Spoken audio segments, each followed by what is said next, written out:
All right, so we're gonna play some black-white tokens next. I really like the look of this deck list. Not only does it have 4 of most of the good cards in it, but the thing I really explicitly like about this deck list is you'll notice there's no intangible virtues. There's no honor the pures. There's no, you literally can't gain play points in friendly leagues. You can at most get your entry fee back. You only get treasure chests. You can only gain play points in competitive leagues, which is weird to me, but, you know, WotC decision making. I really like the fact that this deck isn't playing any individually weak cards like those, and instead is leaning on things like Sorin and Gideon, ally of Zendikar, to generate those Anthem style effects to power up our token board. And we got 1 Vault of the Archangels hiding down here at the bottom. To kind of power up our board that way, because intangible virtue, when it's good, it's great. It's also the type of card where when you don't have a board presence, it's basically just a mulligan. So where cards like Gideon and Sorin, these cards have text boxes even when we don't have a bunch of tokens in play already. So I like that this configuration has cut a lot of the individually weak cards. We also get to play a lot of just quality modern interaction. We got 6 1-mana discard spells, Collective Brutalities, Path to Exiles, etc. It's just like very, very little nonsense. Stream Decker, yeah, let's update that one.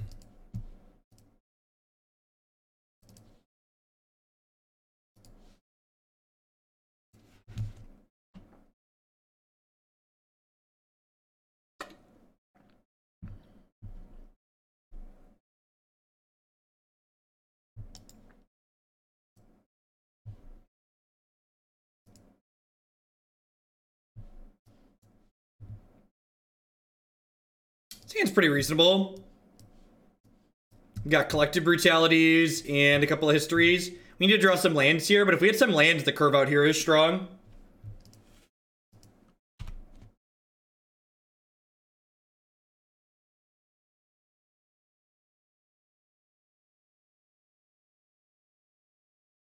You keep saying you're a stranger. I'm just the man in the TV, Declan, Rory, and Serenity.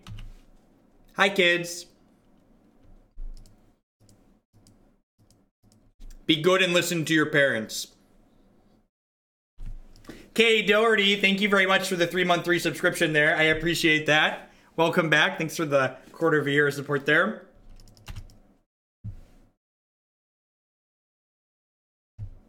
Perfect. This tells them what we drew for the turn, but like definitely want to just get my tapped land in here ASAP. Declan's cheating on me with another family. Declan's actually a pretty popular-ish name. Like, I don't know a lot of people my age named Declan, but other kids around his age, it was a popular-ish name the last few years.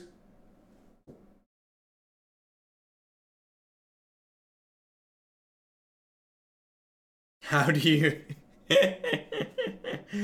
Just a Brutality take my Brutality? They cycled a Street Wraith here, so I assume some kind of Traverse list.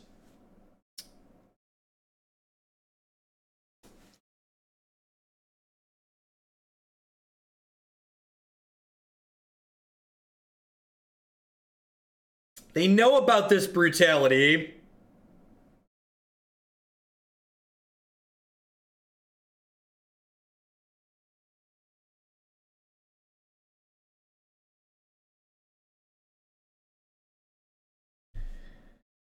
The Brutality's like not doing much else in this matchup though. I'm about to get Street Wraithed and feel real bad about this, but I think this is just, I'm just supposed to go for it here. Yeah, I don't know. Like, if they have a Street Wraith, they should cycle on their turn, right? Because, like, they could draw a 1-mana card. Sweet, we didn't get got.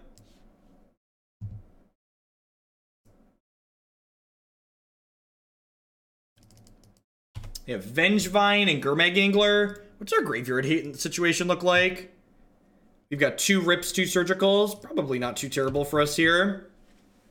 If they find another creature to play out here, they're going to get to go Gurmag into Vengevine this turn, which is pretty scary. It is a Vengevine, yep.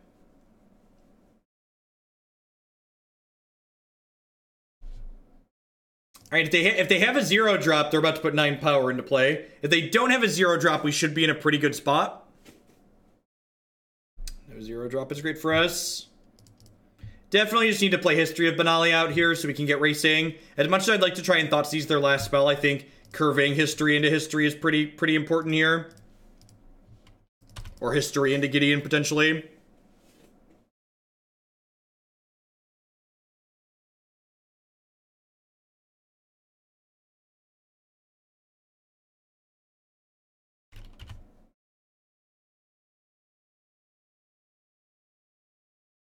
What should I name my shark? Shark is an interesting choice for a pet.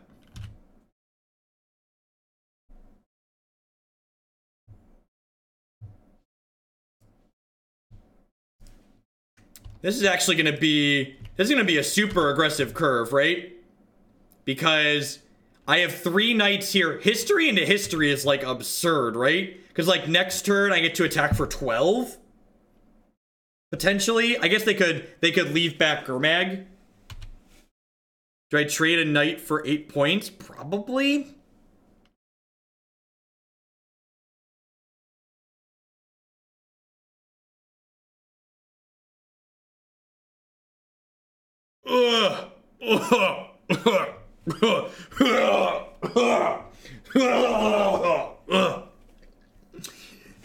That is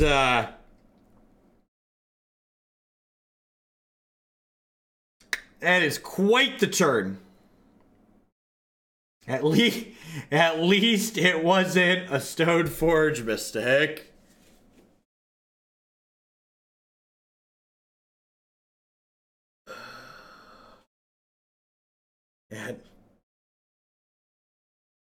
Well, I don't think I have any plays that end up good here for us.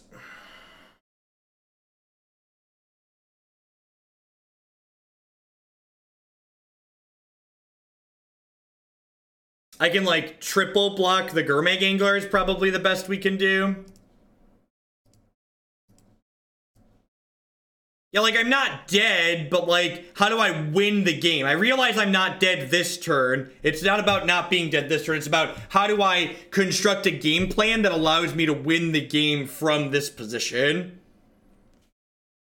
And it basically feels like the answer to that is that I don't.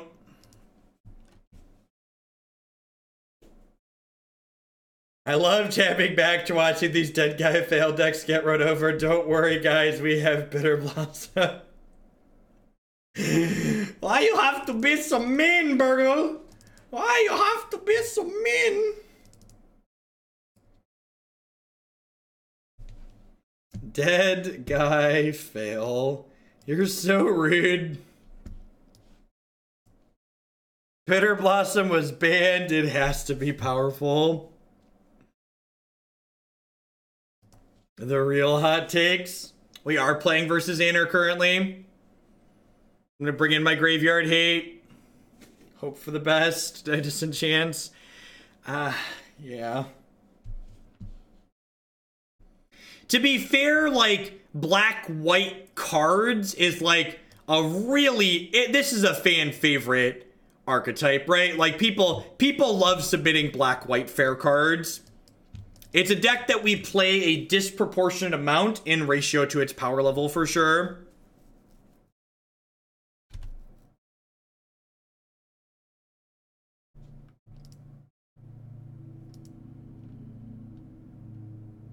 We'll lose our path to exile here. Wait, what?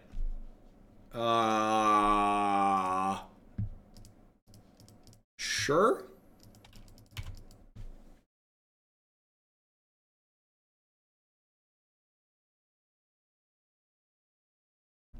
Resolves, yep.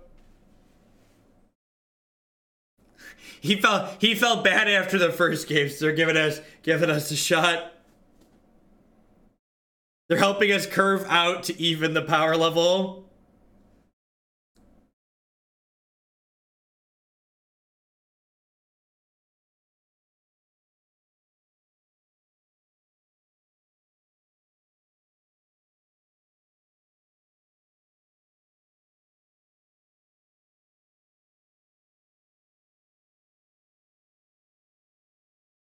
Yep.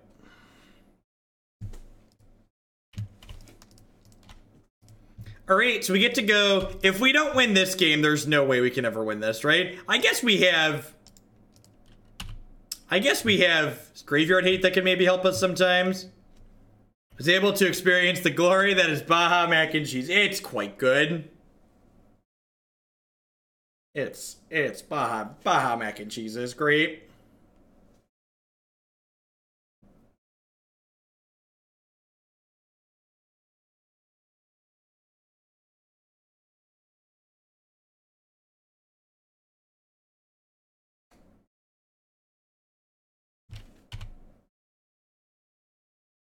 And then plays stuff to crush your hope. You don't like that? You don't like that, Burgle? I feel like that would be like your jam, right? What is Baja Mac and Cheese? It's mac and cheese with avocado and salsa and cilantro and other stuff on top of it. It is quite delicious. Alright, so now I go Shambling Vent tapped. Play second history. Sniper Wave, thank you very much for the brand new tier 1 sub there. I appreciate that. Welcome back. Or welcome. Thanks for the support. Thanks for keeping me employed this month. You deserve everything that happens to you when you register black-white piles in Modern. You're so hateful, Burgle.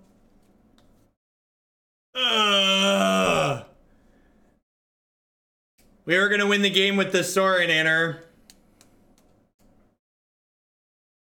We were gonna win the game with the Sorin.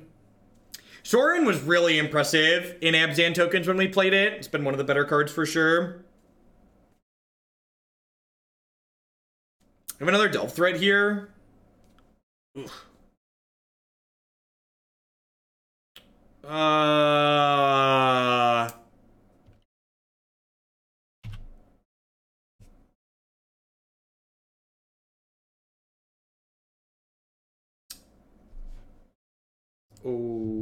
Okay.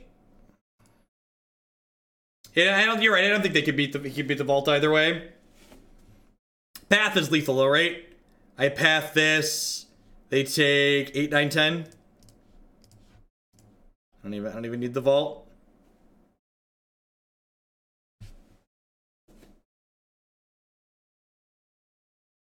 We get like gain 14 or just attack for lethal.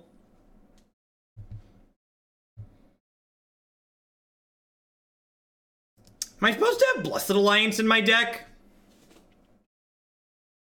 That's probably better than like Knight's Whisper, huh? Like even gain 4 could be okay in some spots.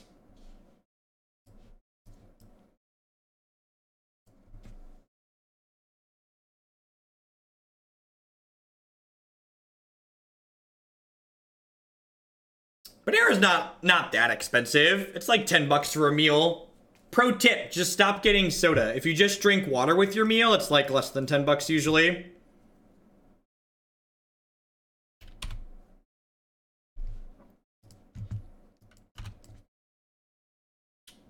Like I get my Panera delivered with a tip for like 15 usually. And like tip plus delivery is like 5 bucks. Sometimes soda is delicious though. Sometimes I need caffeine in my life. Don't you judge me.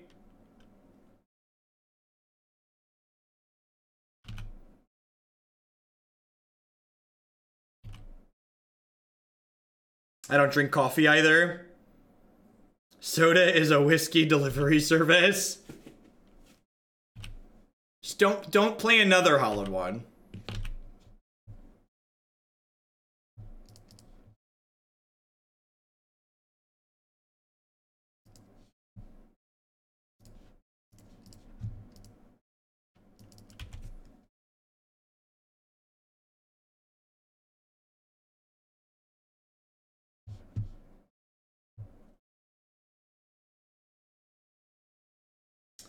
Okay. All right, so we might have a chance here, even without Graveyard Hate. Just like Path to Exile is just so good. It's so very good.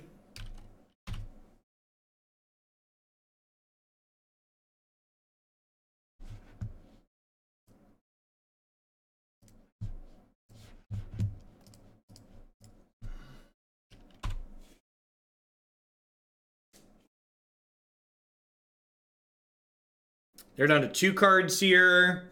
They don't have anything scary in their graveyard. Have a Death Shadow as the last one. Delve Threat. Smells like a Delve Threat. Oh yeah, that's worth noting too. They don't have another basic. They discard a basic? He didn't. Gosh, 1 basic in the 75 is such greed.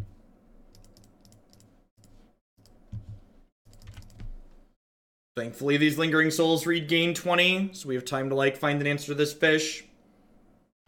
And, like, honestly, even just, like, a Bitterblossom at this point is a good. What I think will be the best shell for Assassin's Trophy. You can read all about my thoughts on Assassin's Trophy in my article on Cool Stuff Inc. from 2 weeks ago.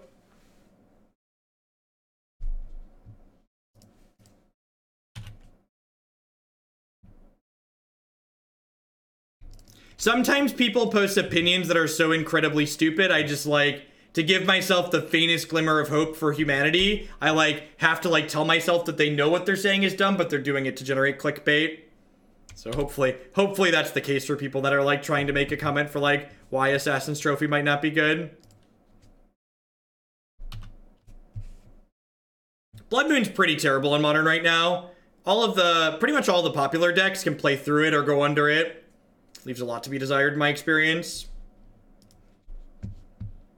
Alright, so we get to put 4 more souls into play.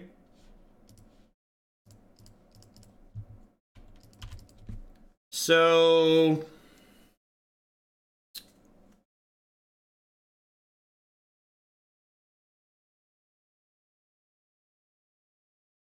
I think I'm going to take 9 this turn.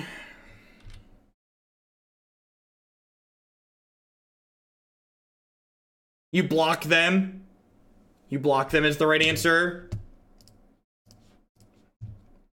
There's this idea that the idea that trying to get through to everyone is worth your time and every person is worth saving.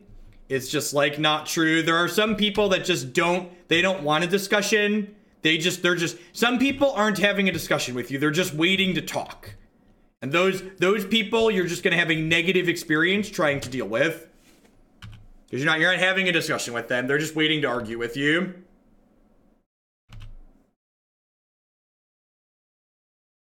My article on Cool Stuff Inc. from 2 weeks ago. If you click the link, it's like the second link down.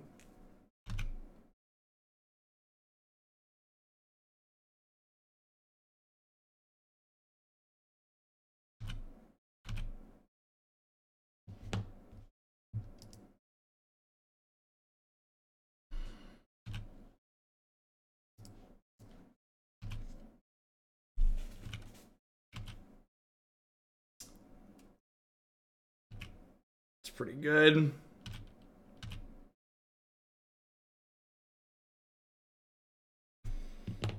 I think I just leave myself dead to removal here. It's kind of funny. It's, like, worth noting that, like, if these Rest in Peace and the Surgical had just been Collective Brutalities or Night's Whispers, or just, like, almost any card out of my sideboard other than Stony Silence, we'd be in a better spot here.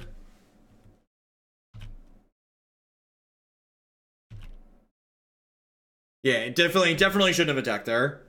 Like how he played this. So we're dead to removal here. But if they smash all, I get to fire up Shambling Vent and block both Death Shadows. And then I go to 7, and then any Anthem out of my deck kills them. So they're in a place where they have to attack because they're dead in the air. So they have to force me to block with a Spirit. Why did he concede? Anna, are you back yet? You're not dead here. Like, I have to block both of these, right? Yeah, because this is 15. So what's the top card of my deck? The top card of my deck was not going to be lethal. Although I guess this is potentially lethal because the next turn I get to, like, chump block both of these, go to 2, and then kill on the backswing. Yeah. Yeah, so I wasn't fully dead here. Definitely had outs. It's interesting that the graveyard hate ended up being bad there at the end for us. No, I didn't enter because you were at 3 and I had to block both your Death Shadows. Or I was dead. So you would kill my 3rd spirit by forcing a chump block there, and then I only had 2 in play.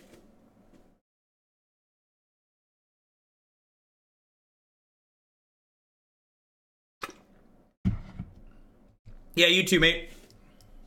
While we're waiting for the next match in this league to pop, I'd just like to thank everyone for hanging out. It's going to be our last league of the afternoon. My name's Jeff Hogan. I'm a full-time streamer and content producer here on Twitch. If you enjoy my stuff, please consider subscribing to my channel. My subscribers are the reason I'm able to do what I do as often as I do it. They are quite literally the people that keep me employed, and I wouldn't be here without their wonderful support.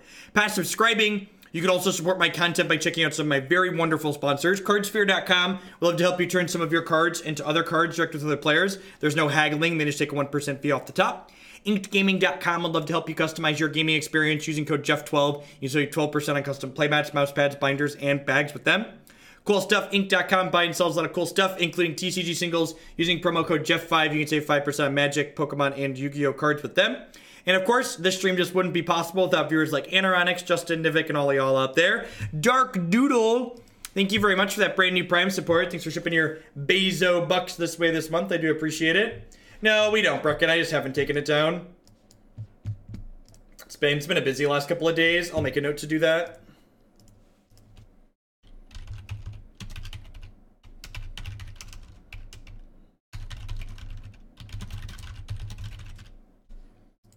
Well, we 5-0'd with regular affinity, but I think it's still, I think I would prefer Hardened Scales against the field. The Hardened Scales deck feels like it has a little bit more consistency to it.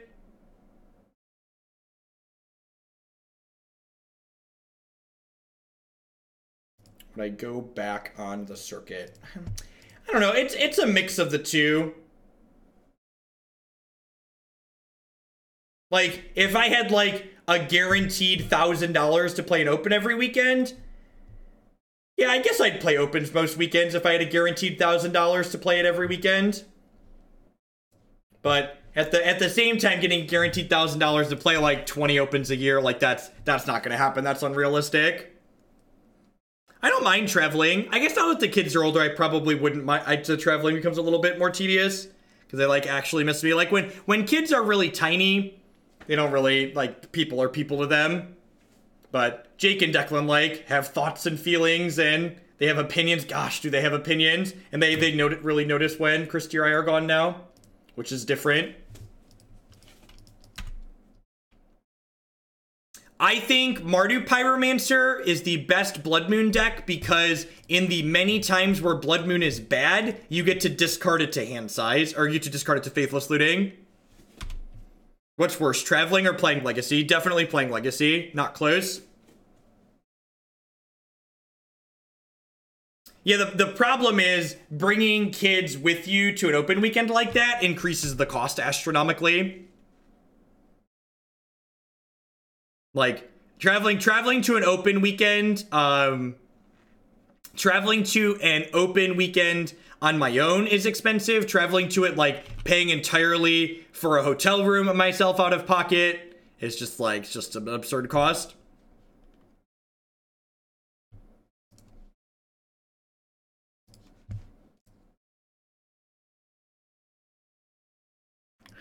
I'm gonna Doomblade all their things, Burgle. They'll never be able to beat my tribal Doomblades.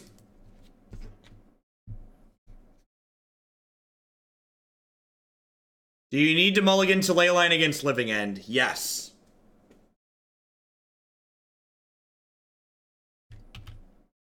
Better question. Do you think you can beat them without Leyline? If no, mulligan. Yeah, the answer is no.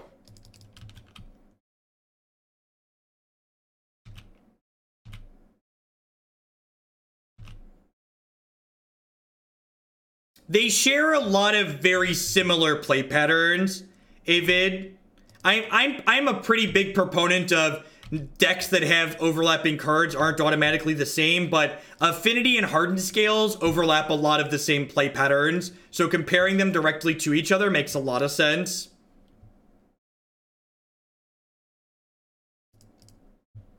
I agree, Burgle, that trade seems medium. Maybe they have another Eternal Witness in their hand. They're just gonna like loop witnesses and like keep attacking into my Bitterblossoms. This is why I played 2 paths at end of turn, because if I drew a 4-drop or a double white spell, I wanted to be able to not have to worry about Duskwatch Recruiters.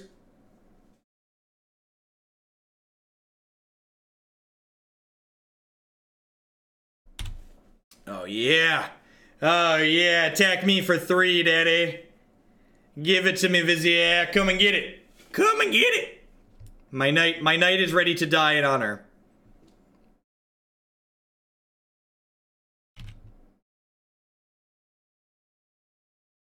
That's a good draw.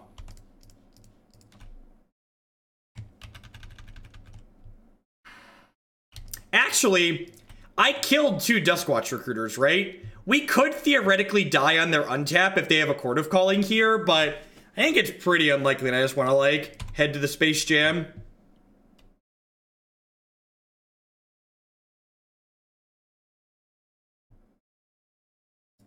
Even with 1 card here, they could kill us on their untap, but Sorin just adds such an immense amount of pressure to the table here.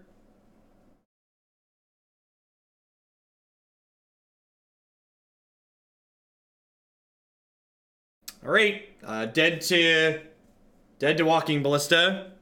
Dead to Duskwatch Recruiter if they have a 3rd. There's no guarantee they have a 3rd, though. You just draw a land for me.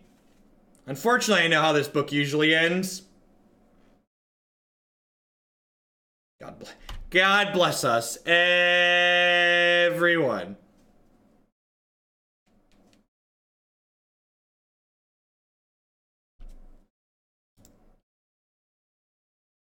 Listen, things are looking a-okay for Tribal Doomblades over here, okay? Tribal Doomblades and I, we go way back. Way back.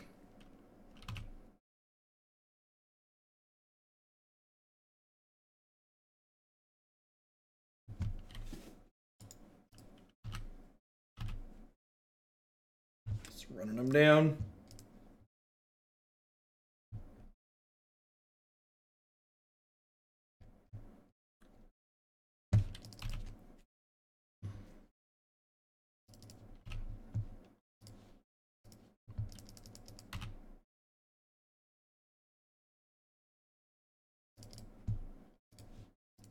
There's like 0% chance we die next turn if they don't have a thing.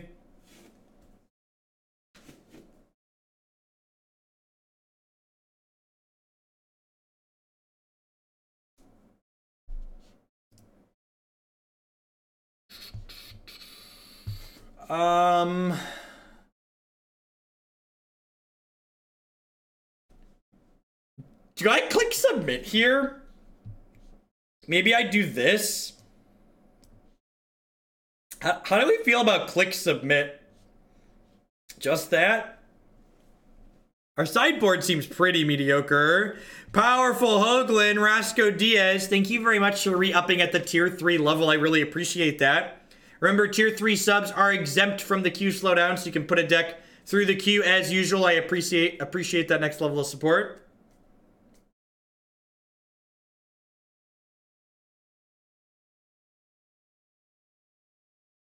No, there isn't really... Playing a dedicated control deck in blue and red just doesn't make a lot of sense in Modern. You just don't have the tools to be competitive against a variety of things. If you want to play a blue-red deck, you want a more proactive game plan, so you can just kill people when your control cards don't line up well. I don't think Engineered Explosives is good enough. Like, I have my Bitterblossom on 2 as well. Also, like, spending 4 mana to kill a 2-drop is, like, really bad rate for us. And I think Chad and Sorin are pretty important. Like, we want to make sure we don't lose to their mediocre beatdown plan as well.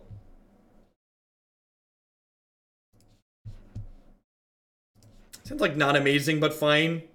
It's like hard to pass up a piece of spot removal.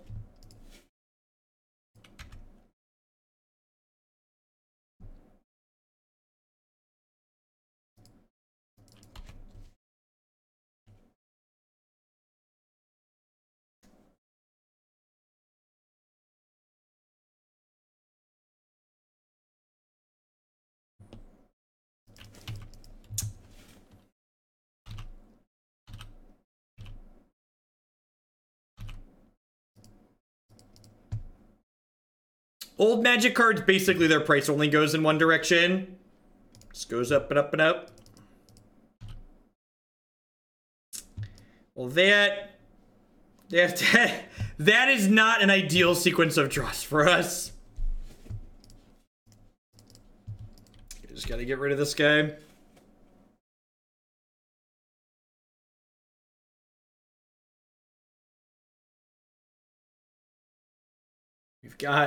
We've got some Sorins.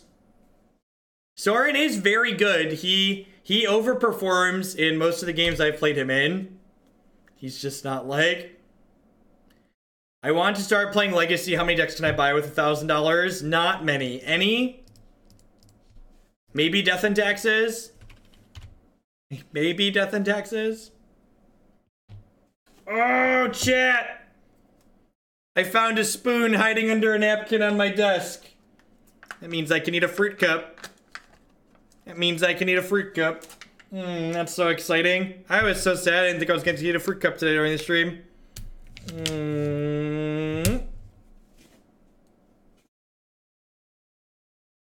Oh, that's really unfortunate for us.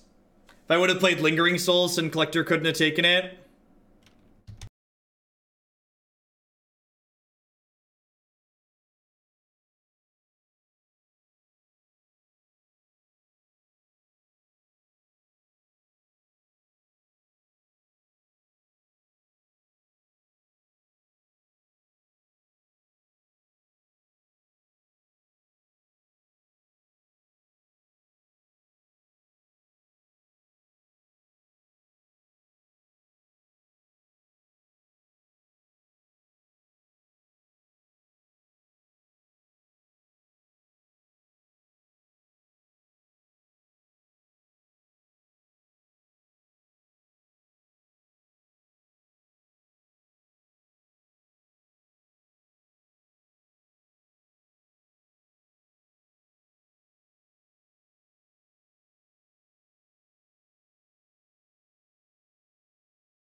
I think I just, like, use these Sorins as, like, bad Lingering Souls here.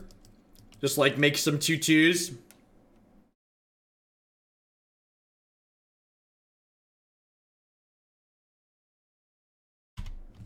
The problem is there's so many fakes and stuff out there that you really want to be buying your cards a lot of the time if you're spending a good deal of money. If you're not seeing them in person, buying them from, like, someplace that isn't a major store like Cool Stuff or SCG or Channel Fireball, it can be, to have the best buyer confidence, you really should be. If you're paying more than, like, I don't know, $50 for a card, I'd probably want to buy it from a bigger store, from a place that I know it's going to be an actual card from.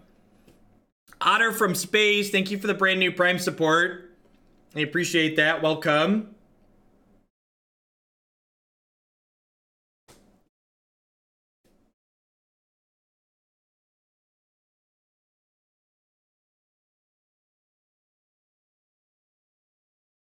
I said Channel Fireball, Card Kingdom.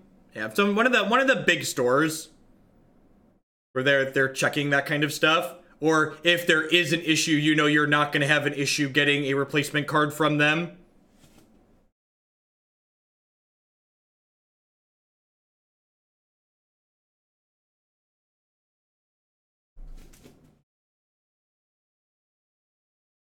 Yeah, September is really simple. If you are gifted a sub, you can continue that sub for $1. It's great.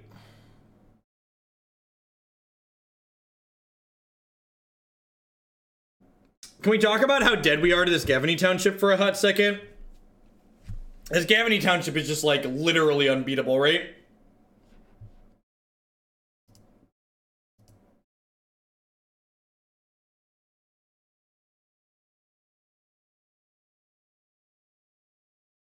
Correct. Yeah, I not even explicitly reserved list cards. Anything you're paying like more than $50 for, I would want to make sure I was getting it from a bigger store.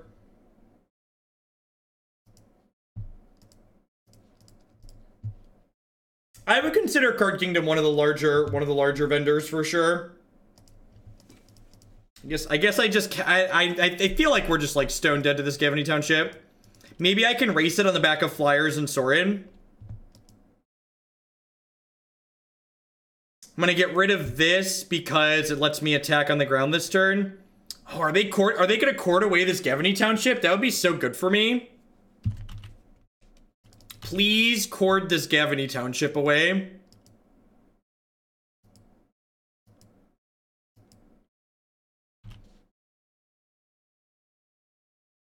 It's neat that they're doing the Versus series live. Congrats, Neil. Glad you're enjoying it.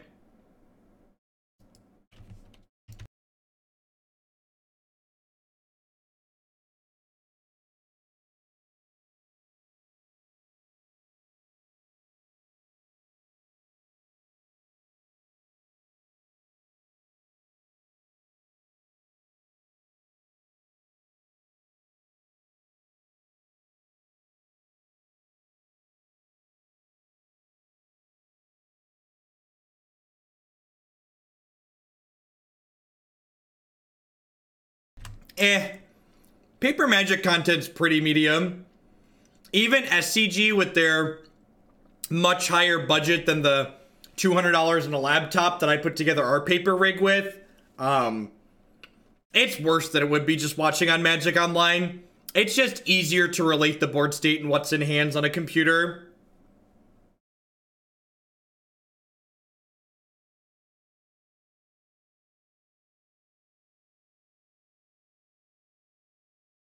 Wow, really?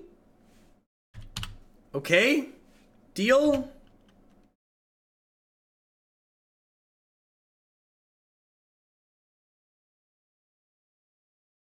What are they courting for here? Like they're shuffling the Gavany Township. Like I was genuinely worried about being able to beat the Gavany Township. They have like a Selfless Spirit here. What even that like? Shuffle your Gavany Township, kill my knight? That seems like a bad use of a Selfless Spirit, right? Duskwatch Recruiter, sure. I guess if they find Vizier, I'm dead. So they're like going for the combo. I agree. Arena looks great.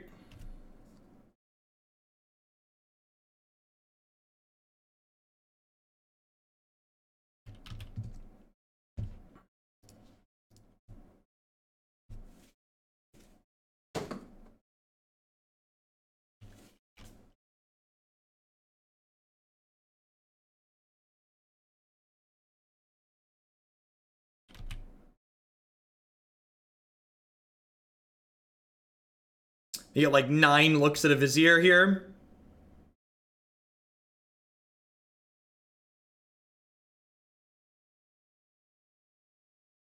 I mean, so like you can, while like Legacy and Modern are kind of high on Magic Online, that's intentional. Wizards of the Coast doesn't want these formats to be accessible to players. Like playing Standard on Magic Online really isn't that much of a price difference coming from games like Hearthstone.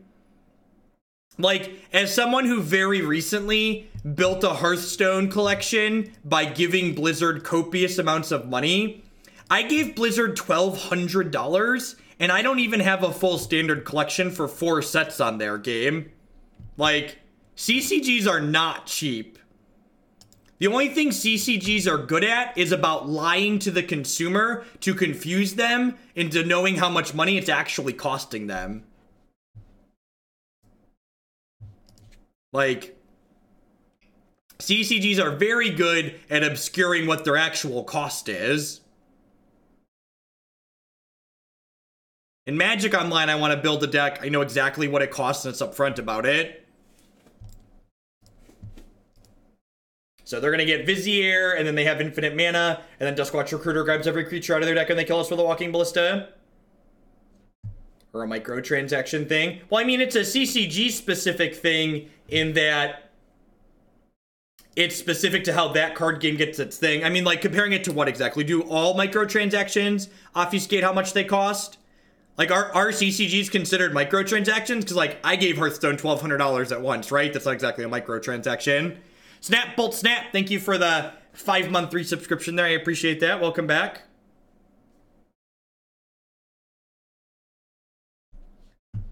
If you do not win any matches in a friendly league, you get 10 play points back. All trading card games are collectible card games. Not all collectible card games are trading card games. There's an important distinction. It was obfuscated, Juniper. I didn't know what I was getting for my $1,200. I didn't. It's not upfront about it. They don't say, well, these are the things you get for your $1,200. I had to open a bunch of packs and craft a bunch of stuff and break some stuff down because I got duplicates, and I gave them $1,200. I can't even tell you what percentage my collection complete is offhand. I don't actually know. Garfield's new game isn't a trading card game either. A collectible card game. Games that are explicitly collectible card games but not trading card games don't allow you to trade. So games like Hearthstone, games like MTG Arena, these are things that don't have the option to trade. In paper, every collectible card game is basically a trading card game because obviously you can trade cards freely with your friends. In the digital realm, though, the vendors have to explicitly build in the ability to trade. I think it's better to Inquisition again here on turn 2 because I don't have a good answer to this Courser of Crew fix.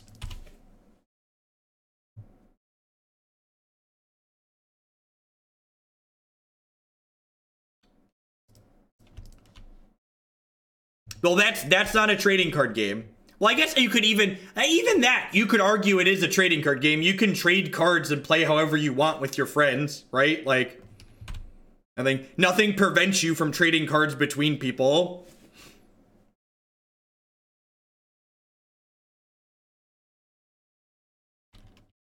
Yeah, in Magic Arena is like Hearthstone. You can't trade cards at all.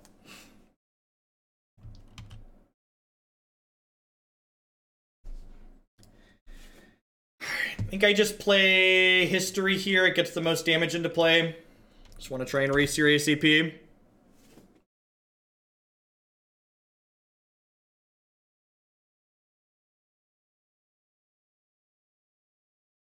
Steam's game, Valve's game, Artifact is going to use the Steam Marketplace for buying and trading things, yes.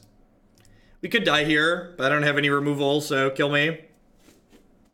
We know they have Coco Burgle, we Inquisition them twice.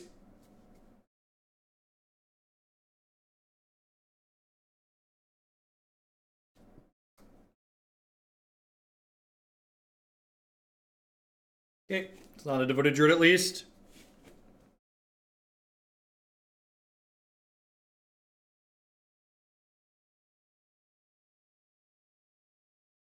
The Candyman's playing for the wrong team, chat.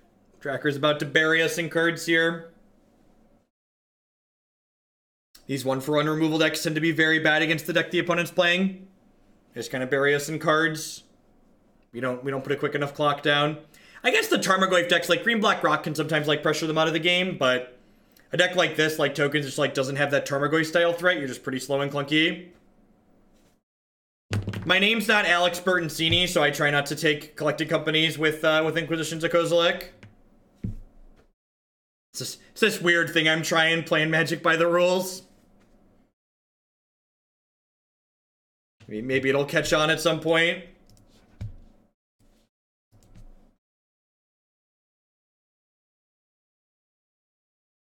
It does have a 3 in the cost, that is true.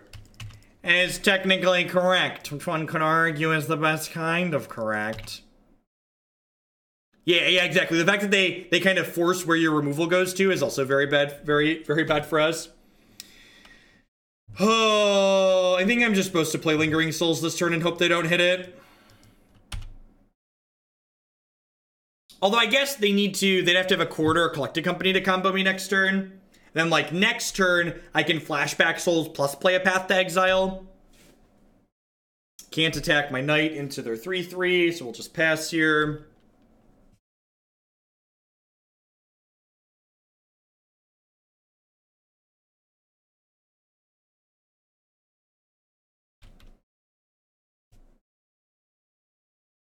Right, well, it looks like we're not getting companied or courted, hopefully, here. Nope. I'm a liar, so I'm dead. Wait.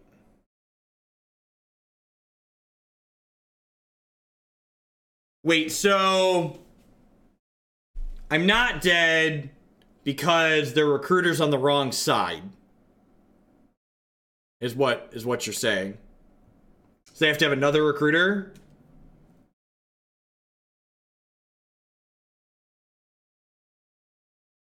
Yeah, they have mana, but they don't have a way to actually kill us yet. They need to have Ballista or a recruiter or a way to get one of those two.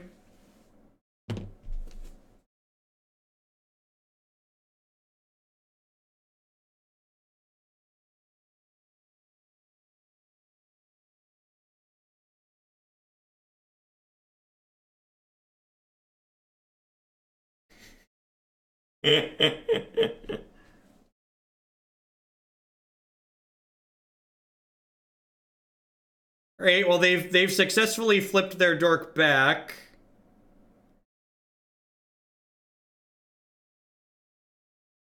So now I have to path this in response, right?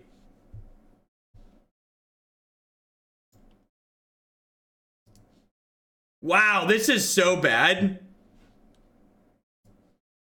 Now I get to path... Now I get to path the Devoted Druid now.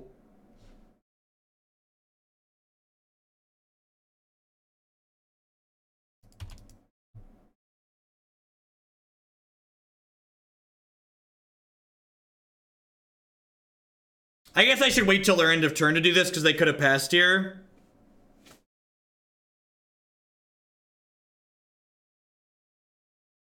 My path timing is bad here too. My path timing is bad here.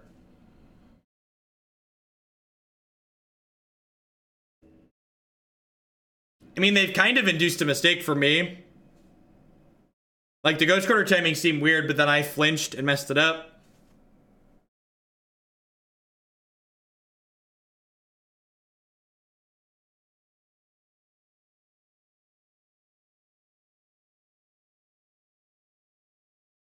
Yeah, if they draw a cord, we're dead.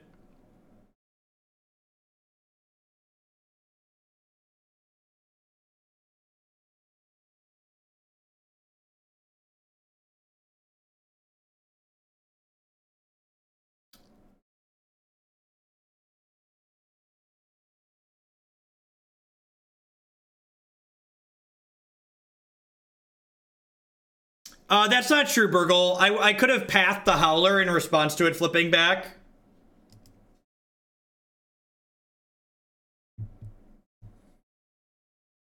I mean, we're still pretty dead here, right? Like, they drew infinite cards. Again, and this is the issue, right? Like, I'm spending my spot removal on things like Devoted Druid, and they're just, like, sitting here burying us in cards with the Tireless Tracker and the Duskwatch Recruiter. Just, like, doesn't really matter what I'm doing, because I'm not killing them while I do it.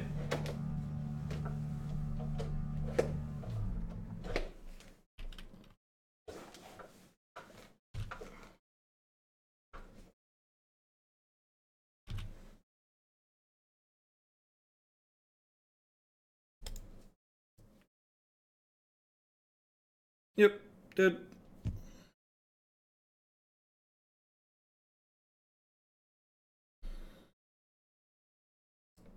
And that cage just kind of feels like a good example of, like, one of the many failings that this archetype tends to have, which is just, like, the lack of pressure.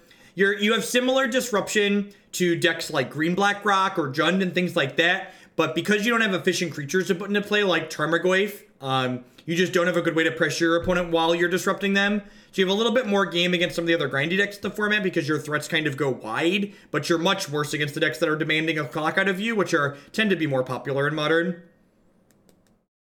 I think it's very good. It's actually 1, 2, 3, 4, 5, isn't it? So just like want to draw 3 lands for the first 3 turns.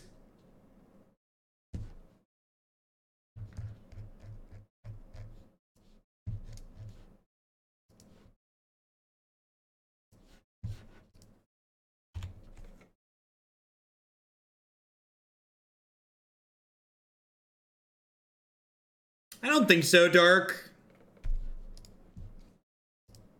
I don't think we beat their fair backup plan either. Okay, I mean, this is one of the matchups that I mentioned where the way our threats work puts us in a little bit better position than traditional green black would be. Gosh, especially if we just get to go like Blossom, History, Sorin here. Would just be the most absurd curve.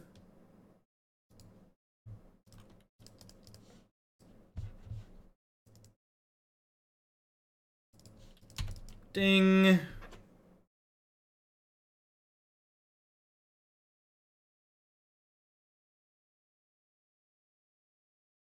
Okay, so Hallowed Fountain fetch there should mean Scalding Torrent's just like a 5th fetch land for them in their straight blue-white deck. Get your auto yields on.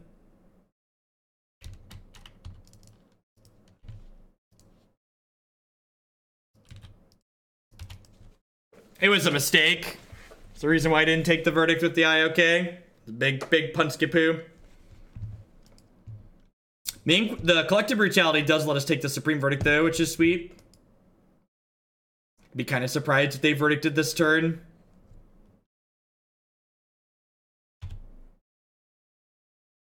Chat. How do we beat them sculpting our minds? How do we beat them sculpting our minds, chat? Our minds!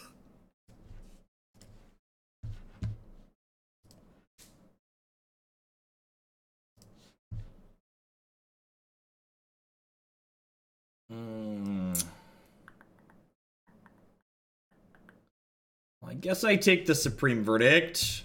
This Inquisition doesn't currently have a target. Yeah, actually, I played the Warhammer game in paper before I played it in digital. They released it in paper at Gen Con this year, which is where I learned about it. Much like playing Magic in paper, the mechanics of the game take a little bit longer time in paper because you have to like manually count up your damage bonuses and stuff and manually turn your cards, but it flows pretty well in paper, and it fits into a nice size too physically because of the way the lane system works for the same reason that it fits well on a tablet screen.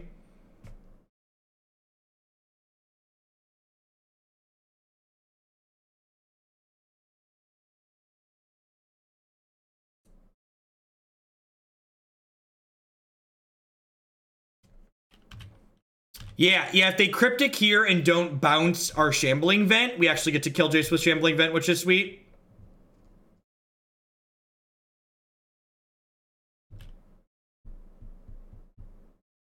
Alright, so now Jace is dead regardless. No matter what they do here, Jace is dead unless they also have a path to exile. Because if they go tap my team, bounce my Shambling Vent, I get to path my Shambling Vent in response to counter their Cryptic command.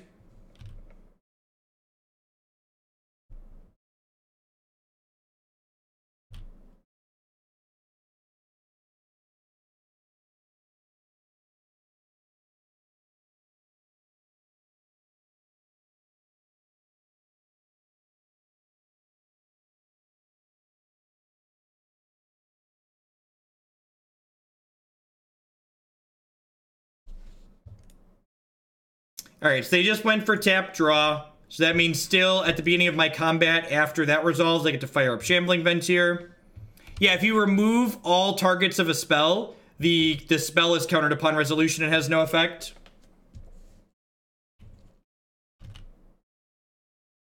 There.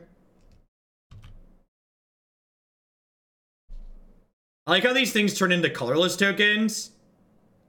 And I like how it says this is colorless on it.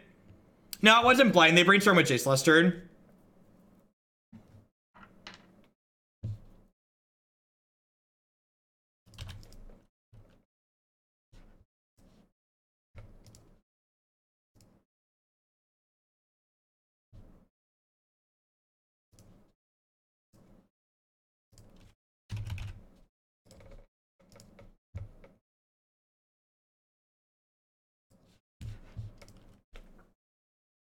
Oh, they shuffled?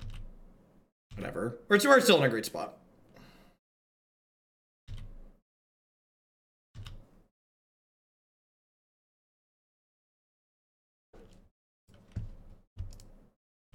Do I Inquisition here? Is Inquisitioning here playing too scared? I can't just... I could also attack with Shambling Vent and then next turn Inquisition into Sorin. Yeah. I think I was gonna fire up Shambles here. Just get in for 2.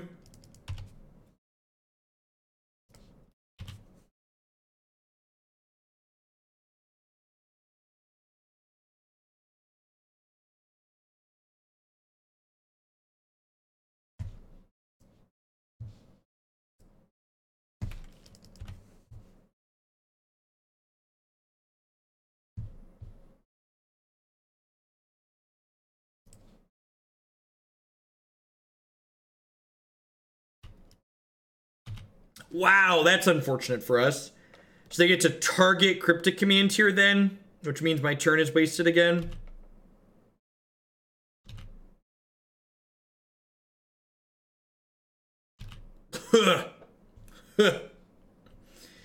That's rough. Okay. Just gonna attack for 1 here and pass.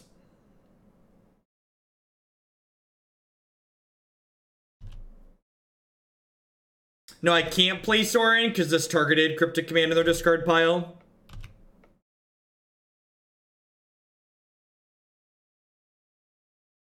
They might unsummon Bitterblossom here.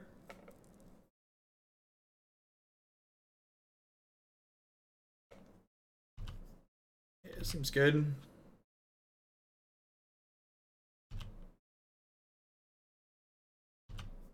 Yeah, they let us look at the last Cryptic Command in their hand.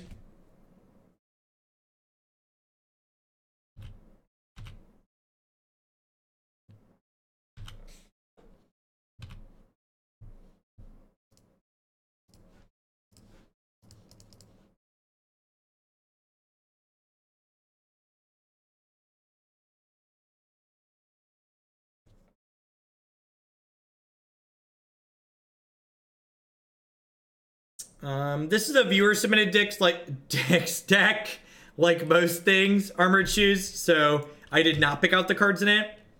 That being said, I actually think History of Benalia is probably a little bit better than Anointing Procession on average. It's much easier to cast. I draw another counterspell. It's unfortunate. Yeah, looks like Logic not.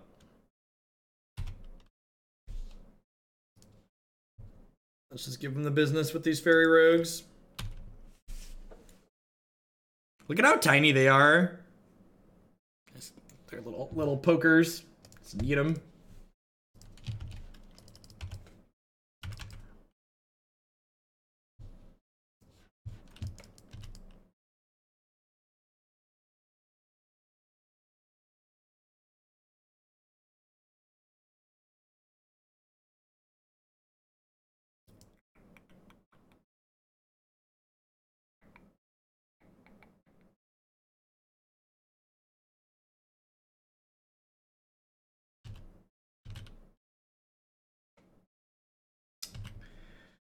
So I think I path this here so that way I can try and pressure this Jace this turn.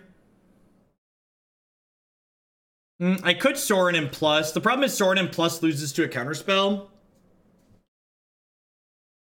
So do I want to Sorin plus or do I want to fire up Shambles? I kind of want to fire up Shambles here. I think that's most likely to end up with Jace dead. Like, my goal here is Jace dead.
Do I flash this back? I think I'm supposed to flash this back, right? Because flashing this back means Sorin kills through a Celestial Colonnade block next turn. And this is a blind Terminus. They shuffled after their Jace Brainstorm last turn. So, like, this feels bad, obviously, but I think it's right to flash that back there.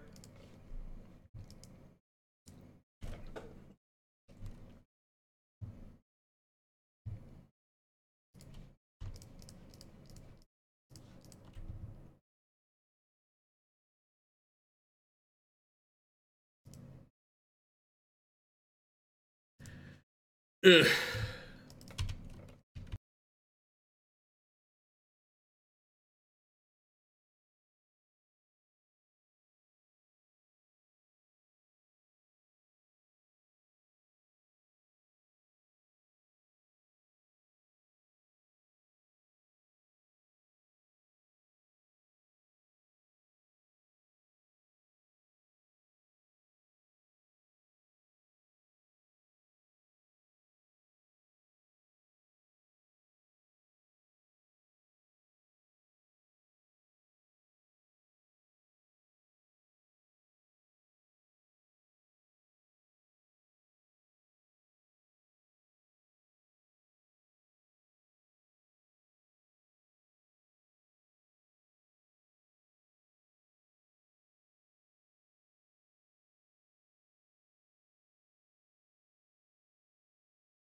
I'd assume the reason for lack of Field of Ruin in this deck is because it's trying to both play 1 mana black discard spells on 1 and white cards on turns 3 and 4. You're about to get blown out by a Snap or a Path to Exile here. That's basically how this entire game has gone. I think I messed up here. I think I was supposed to have... Well, drawing Lingering Souls is really good. I think I was supposed to have plus this last turn.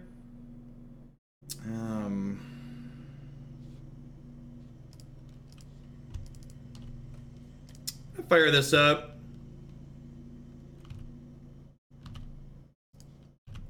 I wasn't sure if I was going to trip block or all block the Colonnade. If I was blocking the Colonnade anyways, I definitely should have just plus Sorin the previous turn. Because two tokens with a Sorin +1, like, eat the Colonnade. And then Sorin would be higher, and we'd be in the same spot, but we'd have a Sorin on, like, 6 right now.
Flashing back the Souls is probably bad here. I don't know, he probably can't beat another sweeper. Maybe they drew a bunch of lands and Path to Exiles right now, and we're going to replay the Sorin and kill them.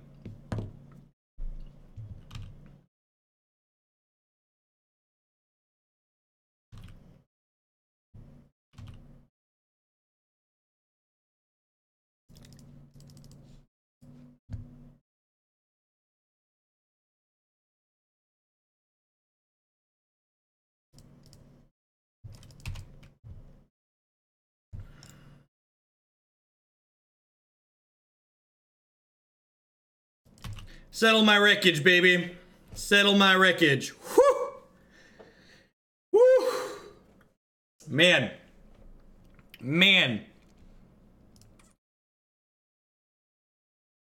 All right. That was a game of Magic the Gathering. Sorin better than Teferi confirmed, right?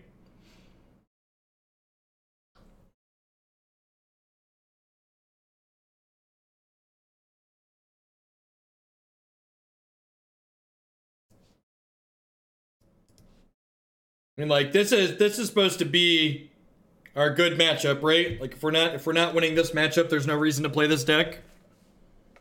They should have both Search for Azcanta and Detention Sphere in their deck, especially post-board.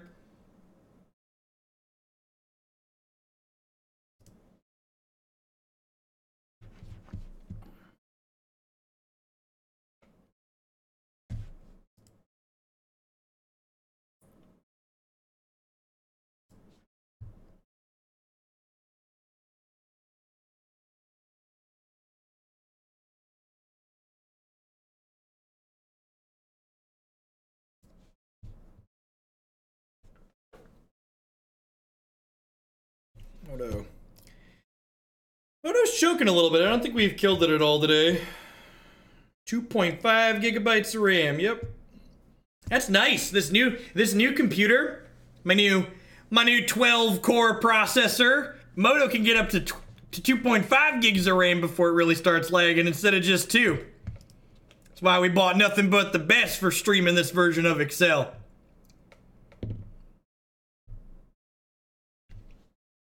Nah, I think my Lingering Souls are more important than their Snapcaster Mages on average. It's like a draw. I have to go ahead and go discard spell on 1 here, tap land, discard spell on 2, play a 3-drop on 3.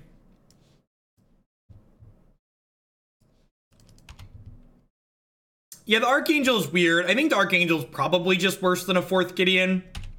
Because, like, Gideon's the type of card that you can, like, never have too many of. Because either, like, he's winning the game or, like, making emblems, which probably win you the game.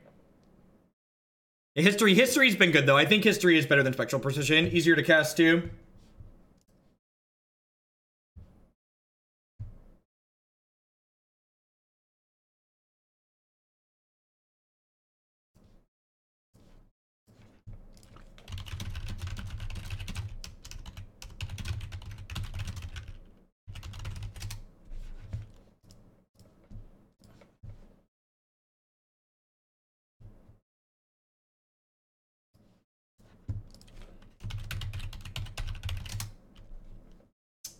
I think I just take Cryptic Command tier, right? Like, they're pretty far off of the other one.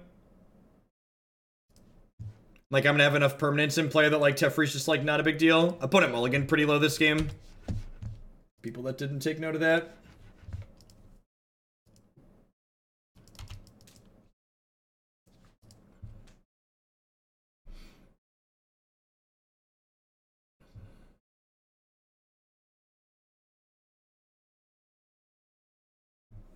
What would the argument be for taking Snapcaster Mage there?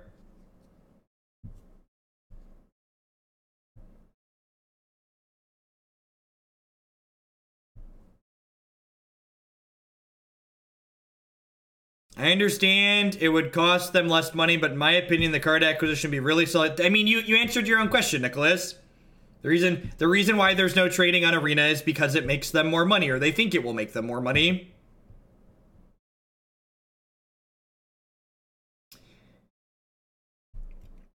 Yeah, this deck probably takes little enough damage from its lands that it could favor playing Thoughtseize or even split them 3-3. Like, in my latest green-black list, like when we start testing that with Trophy this weekend, I think I'm splitting them 3-3 to start with, like, a Duress in the sideboard. In matchups like this, you definitely prefer Thoughtseize. But Inquisition is obviously much better against some other things.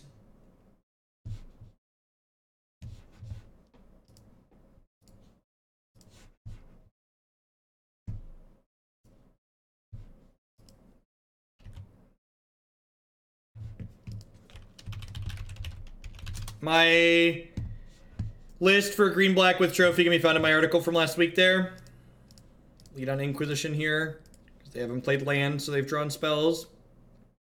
Check for a Negator or Logic Knot before we jam this Bitterblossom down their throat. Detention Sphere. Wow, they left Path to Exile in. God bless. They probably don't have better cards to cut. I think it's just like slow and awkward. No, this is just a permanent marker. Whenever I have something on my, it's like when Magic players fidget with cards, right? Like if I have cards in my hand, I shuffle them. If I have like a pen, I like sit here and flick it. I like tap myself on the head with it. Just like my leg bounces. Lots of nervous ticks.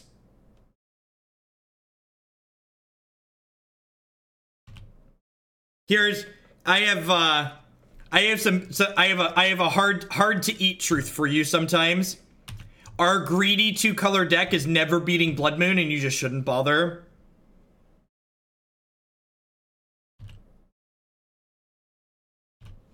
Just doesn't have a chance against Blood Moon.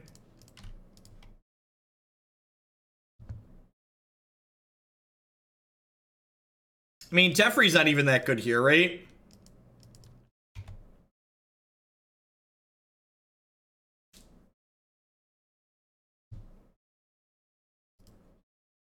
They just, like, are hoping to, like, plus Teferi, draw opt into Terminus here. Is their line?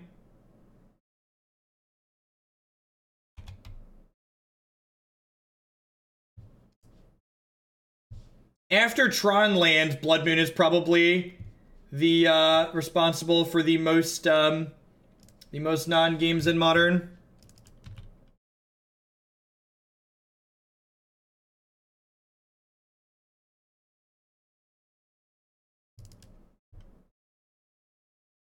There's just, like, no reason for me to play anything else out of my hand here, right?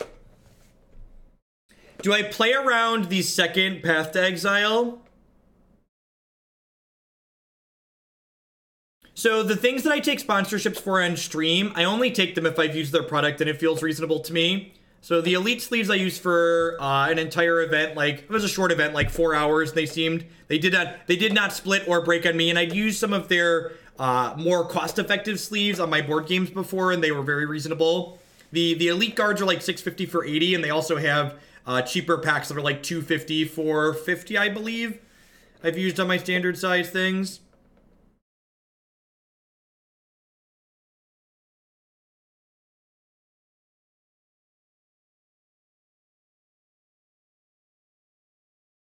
Yeah, playing around, I agree. Because, like, I'm probably not casting a spell anyways here, so I should probably fire these up.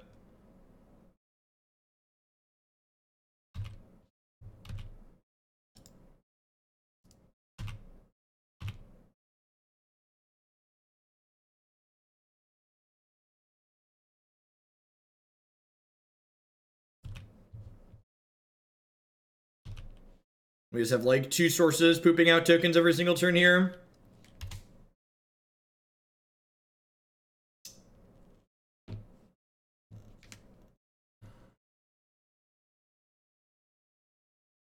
Yeah, I agree with that assessment. That Gideon's just, like, better as a second Bitterblossom rather than an emblem.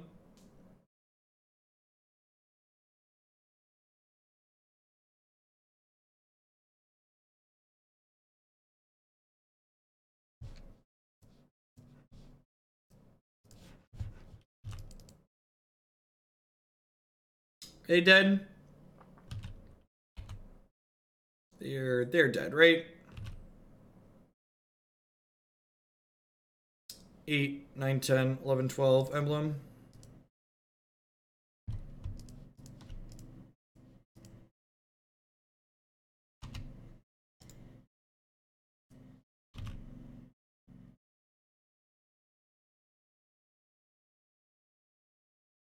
Opponent said good games opponent. Oh, so 2-1, slow and steady. Got a couple more matches before we're done for the day. Thanks everyone for hanging out. Everyone's having a good Tuesday wherever you're in the world. I will not be live with Magic tomorrow morning. Moto has which is, I'm sure, a very necessary amount of downtime in the range of 9+ hours. So, we will not be live with Magic tomorrow morning. If you've been enjoying the Warhammer game I've been playing, I think I'm going to go to the gym when the kids go to daycare and then maybe stream some Warhammer about 10, 30, 11 o'clock, but I will not be back with Magic probably till Thursday.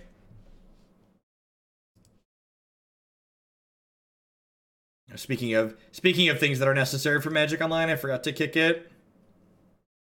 You know they only feed the hamsters once a month, Jeff. Give them some breaks. Their legs are tired. Their little legs are tired.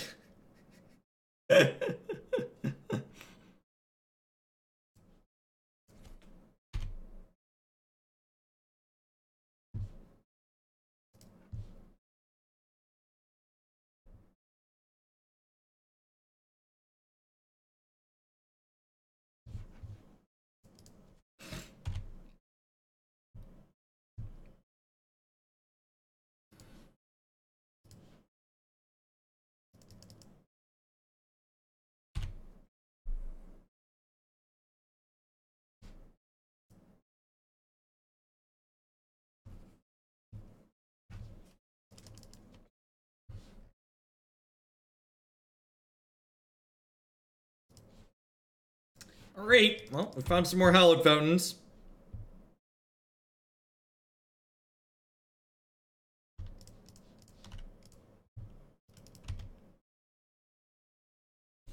If I had to recommend one league from today to watch on YouTube after, what's my pick for today gonna be?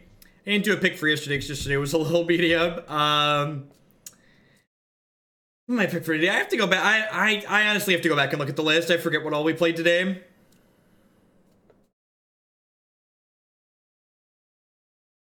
Did the last opponent not play Opt? They had to have been playing Opt, right? Oh yeah, the Affinity League was great. Yeah, it's probably the Affinity League.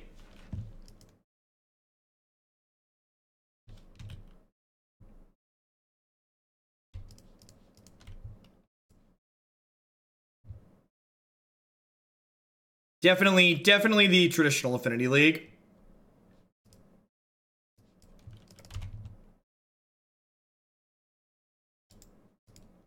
Mono blue turns? I don't know, maybe.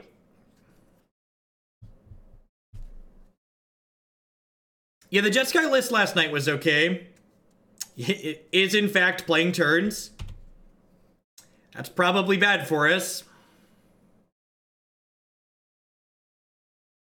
I need my... Where are my Tarmogoyfs at, chat? Where are my Tarmogoyfs? Where are my Tarmogoyfs? Discard spells. Discard spells.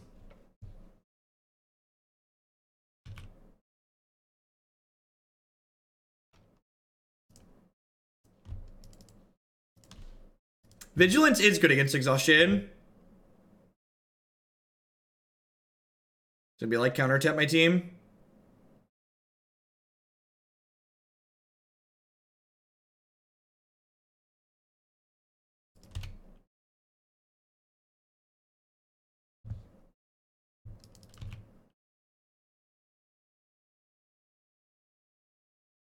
Triple Island is usually a hint of we want to play alone.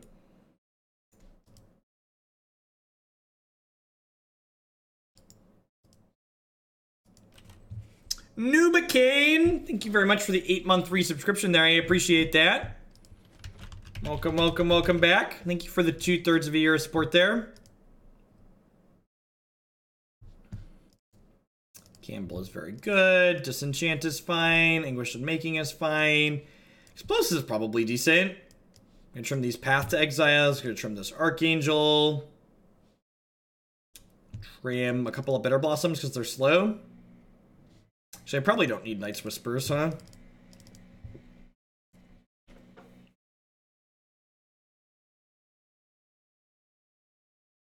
Actually, you know what? Explosives is probably pretty medium here. A lot of these decks don't even play that many actual Holly Mines. They lean mostly into Dictate. No, I think I like a lot of the cards we have, Burgle. I need my cards even if they're... I need the little bits of pressure even if they're kind of mediocre.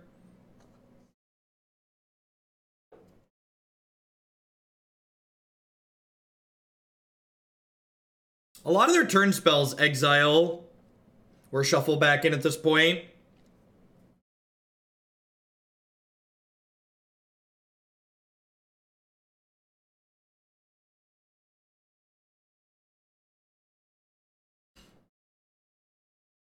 I don't know, maybe these Whispers are bad enough that I just want these Surgicals. I guess if I can take a Dictate and Surgical and I'm happy with that.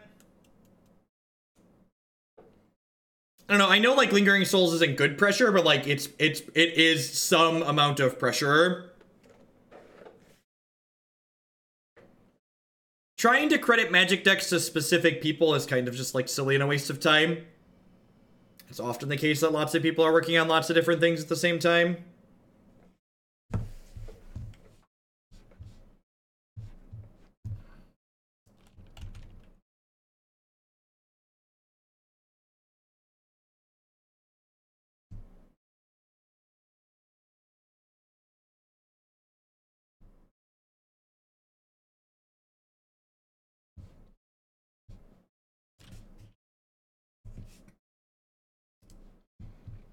Sorin is an Anthem. It's a card. Sorin is basically like a 3 to 4 point burn spell. I think he's very good here.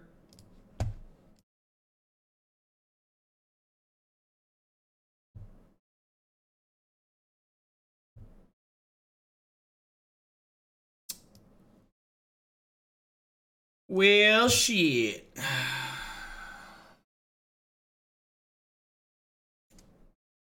I like have to take that, right?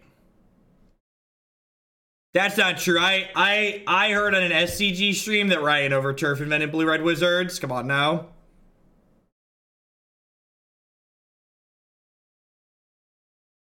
Ren Drag, thank you for the 9-month resubscription. I appreciate that. Welcome back.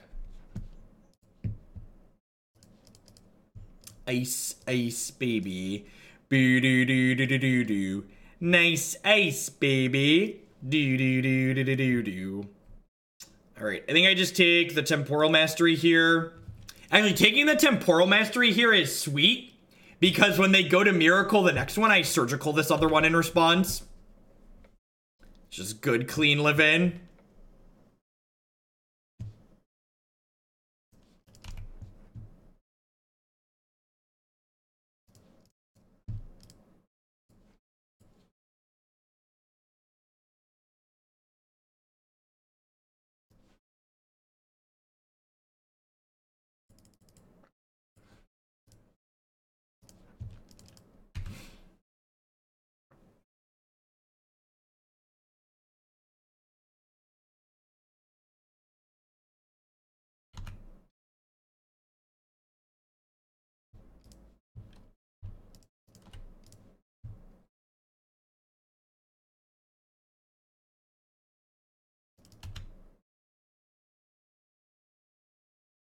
That's Resto Angel, my Thragtusk. You used to Surgical, you'd Surgical Terminus a lot in Legacy when that was a thing. It was often something you were interested in doing.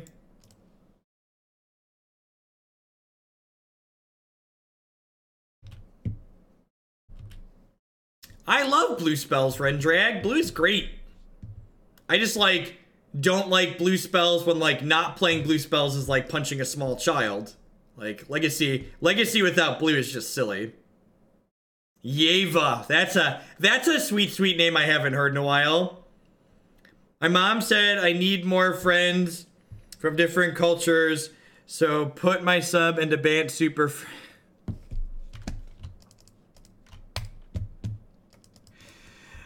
Sounds good, Captain Command. Sounds good.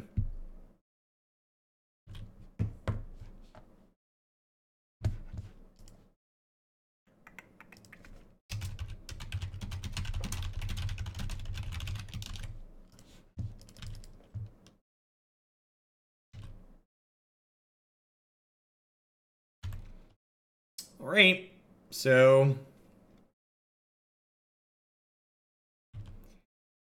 things aren't looking good for our hero, chat.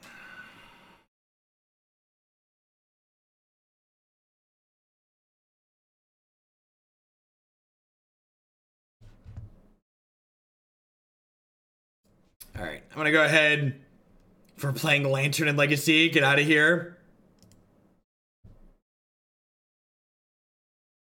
I think that remains my favorite standard deck to this day, Brian. All right, we're 2-2 in this league. I'm just restarting Magic Online really quick because it's been a hemorrhaging memory for a while here. Luca, thank you for the 8-month resub there as well. I appreciate that.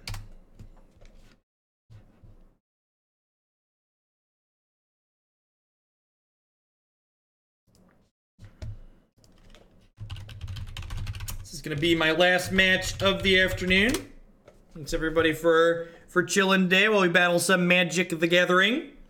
I'm going to be live for a bunch this weekend. I'm planning to run a little bit late on Friday, and then I think I'm going to stream a good chunk of Saturday and Sunday as well, since we'll have new cards on Magic Online.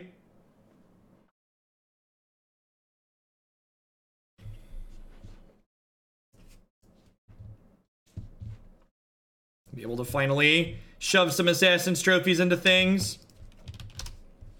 I've got some straight green black, some Abzan tokens, some Sultai Mill, some Sultai Midrange. Got a bunch of sweet things in the queue. I've been waiting for that card.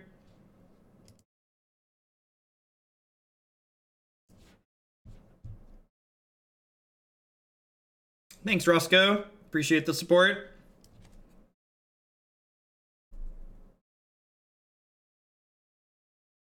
The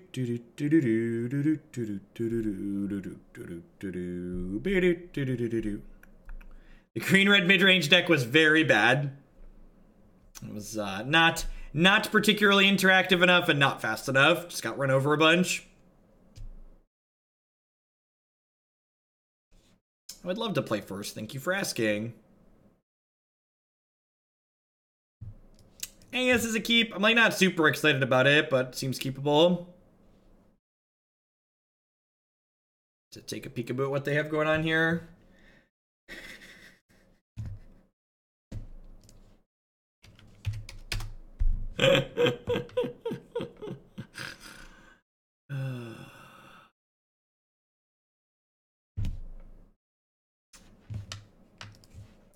Moto decided it needed. Moto decided it wasn't quite ready to come back from its snap again.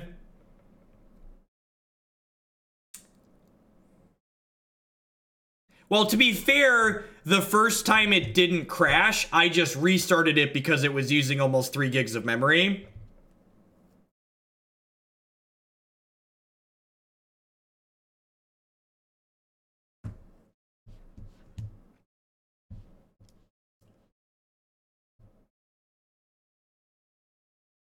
So, in Moto's defense, it only crashed once. I turned it off the first time.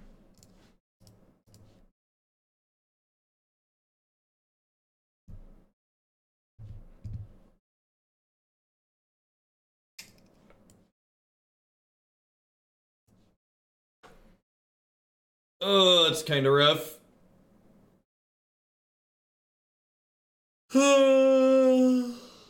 I think I need to take this Tarmogoyf here. Well, I guess they could I guess I'm just gonna take their Thoughtseize.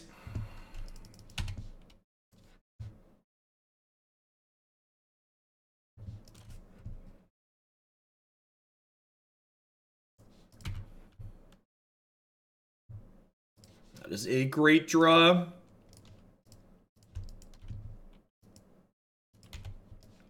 And someone was asking earlier about why the split of Thoughtseize and Inquisition, because Inquisition looks pretty poor against blue-white. This is a great example of a matchup where having access to Inquisition more often than not is better.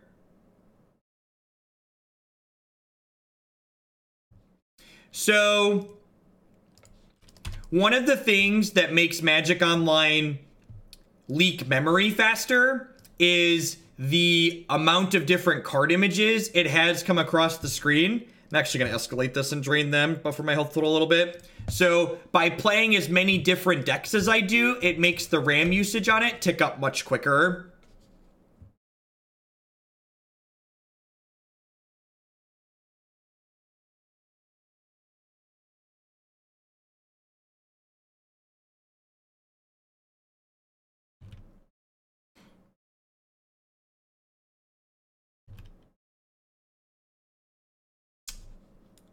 Lumbering Falls. That's really good. That's really good at casting Liliana the Veil.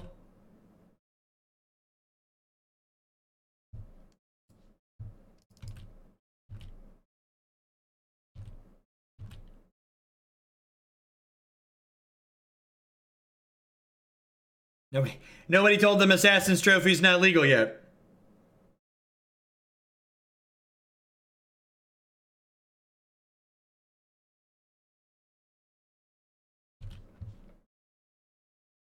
I don't think I can just sit here and get beat down by this, so unfortunately I have to give them a second block for this Liliana.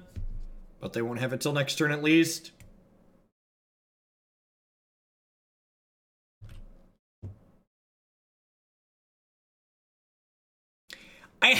I want to know what compels you to be like, let's splash blue and then not play Creeping Tar Pit, which is arguably just like the best creature land in the format.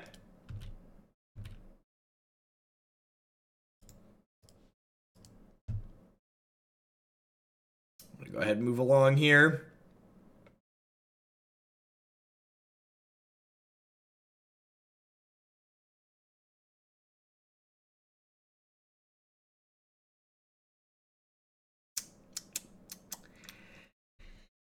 I don't really have cards to bring in here. I've got like this Anguished Unmaking for this Archangel, and then everything else is just kind of meh.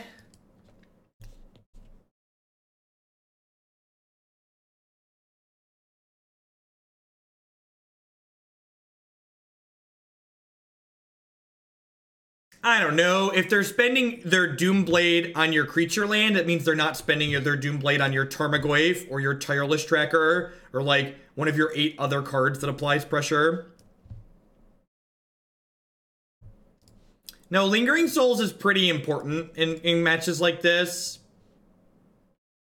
I know that I conceded to Planeswalkers there, chat, but they're a Tarmogoyf deck. They're a Tireless Tracker deck too. Like bringing in cards like Kambal seems really medium. No, when they have access to blue cards, their hand's gonna stay full longer, so I think that gives our discard spells more merit to leaving them in. They also could potentially have cards like Negate post board against the tokens deck, which makes discard spells again more appealing. I agree that against a deck that's going to completely play out its hand, I definitely want to trim discard spells, but I think when my opponent is playing cards like they're playing, I don't want to do that.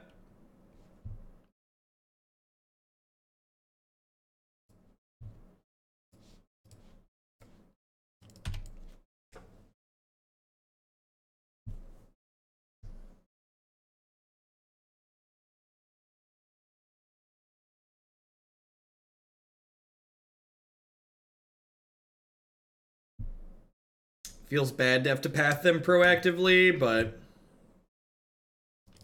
deal.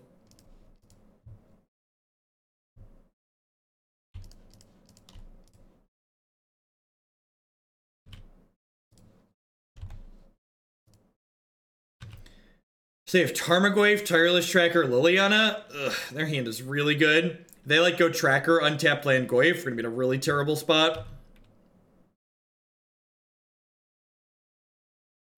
Yeah, I think we're pretty dead here.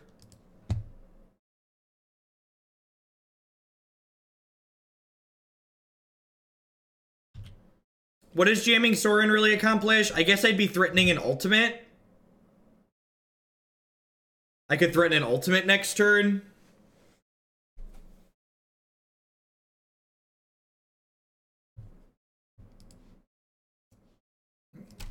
Feeling pretty dead.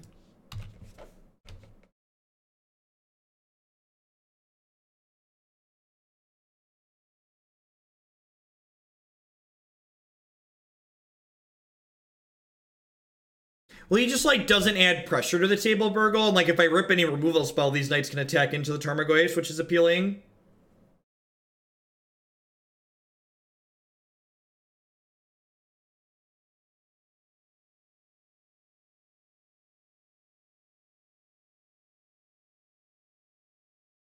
Gotcha. Welcome to Thunderdome.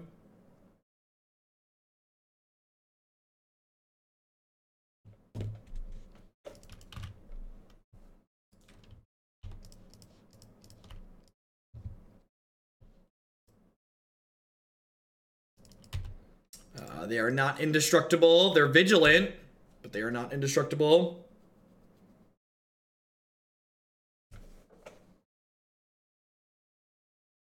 This is just like a casual 24-point swing, but I think we're still behind. Yeah, the problem is, like, we don't have a way to close past the health gain, right? They're just gonna grind us out here.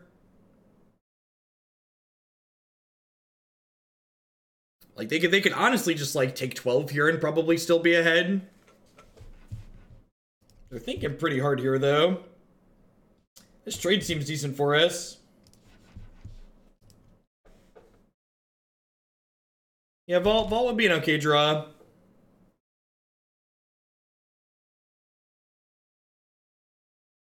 Save a Liliana the Veil in their hand, and then one card we don't know. Cracking a clue. Sure. They know we have this second Sorin in hand. They like Liliana Edict me and then smash into Sorin. Like, where do I end up at? Like, not in a particularly good spot.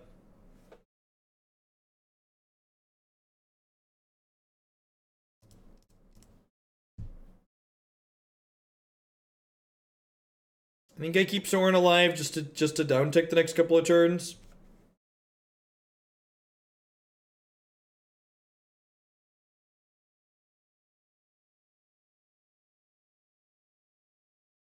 Would you like my basic planes, or would you like my Fate token? Yeah, that's fair, Brian. They're definitely really good as they go along, right?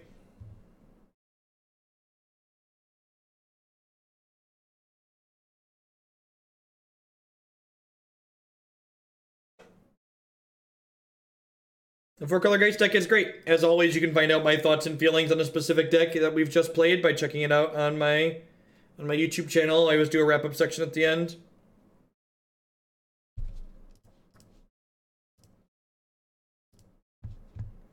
think I'm gonna do this and just ship into Liliana.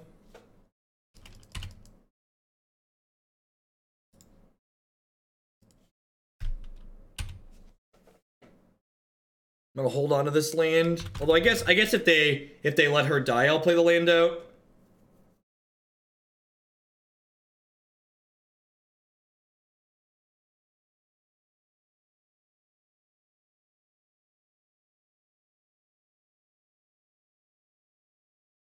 Doing alright, top deck. It's just right at the tail end here.